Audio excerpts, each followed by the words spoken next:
Operation Kagar ఏదైతే ఉందో ఆ నేపథ్యంలో మావోయిస్టులు శాంతి చర్చలు జరపాలని చెప్పేసి కేంద్రంకి ఇప్పటికే అనేక లేఖలు రాశారు. నిన్న కూడా ఒక లేఖ రిలీజ్ చేయడం జరిగింది సార్. దాన్ని ఎలా చూస్తున్నారు? చర్చలు జరపాల్సిందే.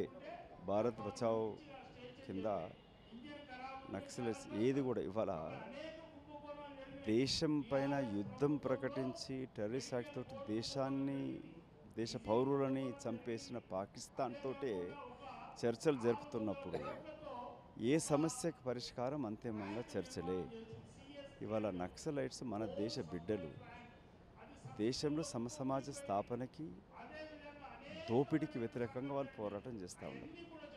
కాంగ్రెస్ పార్టీ కూడా సమన్యాయం జరగాలి, కులగణన జరగాలి, ప్రజల యొక్క సంఖ్య ప్రకారంగా వాళ్ళకు వనరులు చెందాలని రాహుల్ గాంధీ ఆకాంక్షిస్తూ ఉన్నారు. నక్సలైట్స్ కోరుకుంటున్నది అది.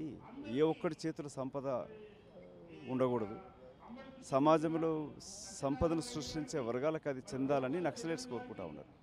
పందా వేరే ఉండొచ్చు, అది హింసాత్మకంగా